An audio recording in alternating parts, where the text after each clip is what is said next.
Okay, let's talk about something we all face. Failure. That moment when things just don't go to plan.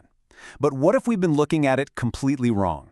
Today, we're going to dive into the incredible wisdom of Napoleon Hill to reframe defeat, to see it not as a dead end, but as a powerful, even necessary tool for growth.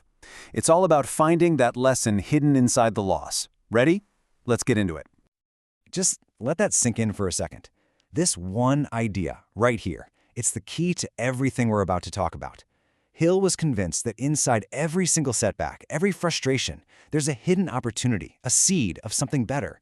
If we can just learn how to find it, well, that changes our entire relationship with defeat. So here's our game plan for this explainer. First, we'll redefine what temporary defeat even means. Then we'll get into the alchemy of building real, solid resilience. After that, we'll talk about forging a support system, connecting this classic wisdom to our modern world, and finally, I'm going to leave you with a practical reset you can use right away. All right, Section 1, redefining temporary defeat. See, before we can use failure, we have to understand what it really is, and maybe more importantly, what it isn't. Because according to Hill, it's not really failure, it's just feedback.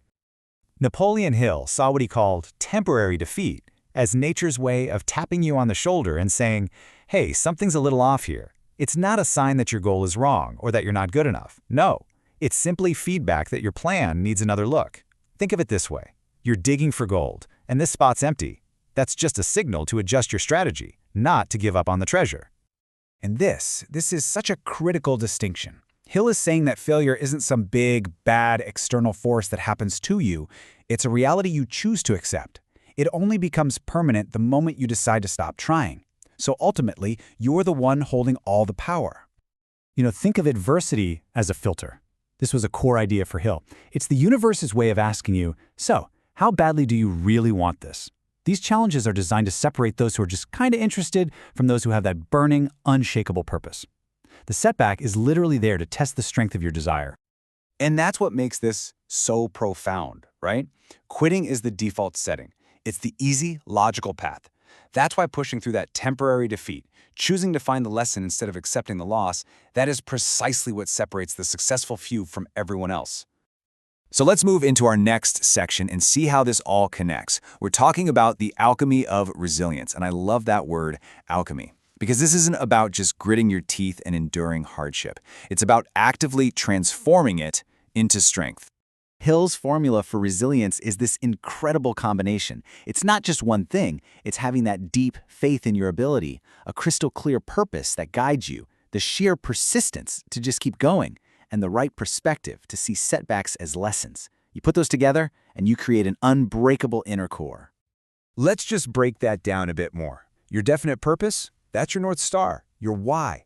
Your positive mental attitude, that means you control the story. Is this a stumbling block or is it a stepping stone? Faith in action is all about conditioning your mind to expect a win. And persistence? Man, Hill said it's like carbon to steel. It's the one element that creates true unbreakable strength. Okay, so we've worked on our internal strength, but Hill was absolutely certain that nobody succeeds in a vacuum. Which brings us to Section 3, forging your resilience circle.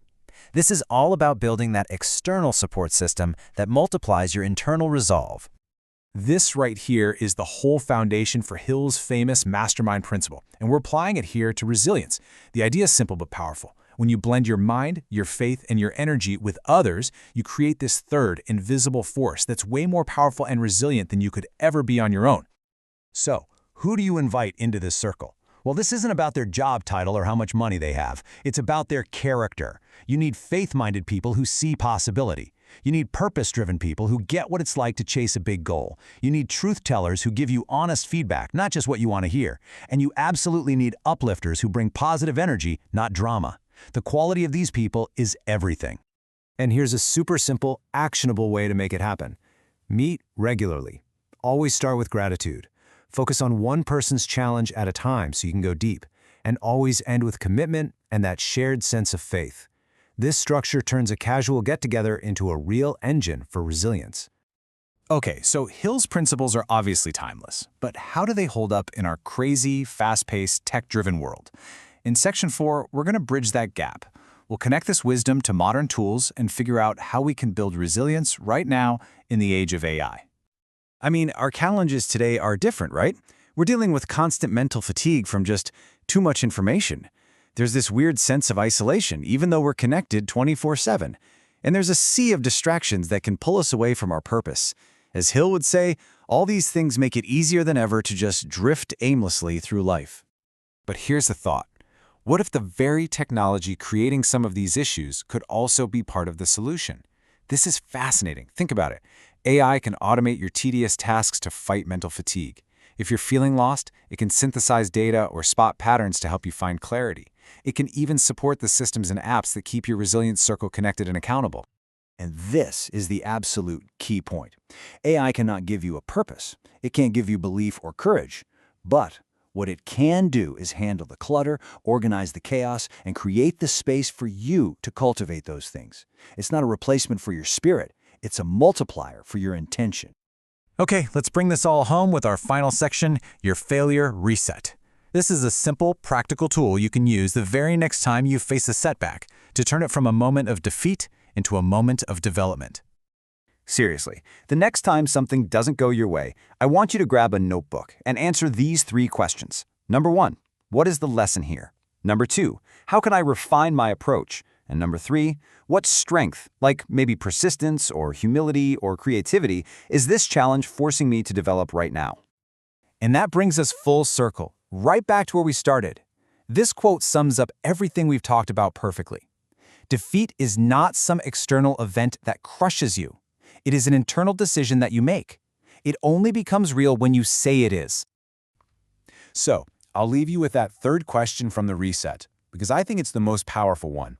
Right now, in whatever challenge you happen to be facing, big or small, just ask yourself this: what strength in you is this moment calling forth?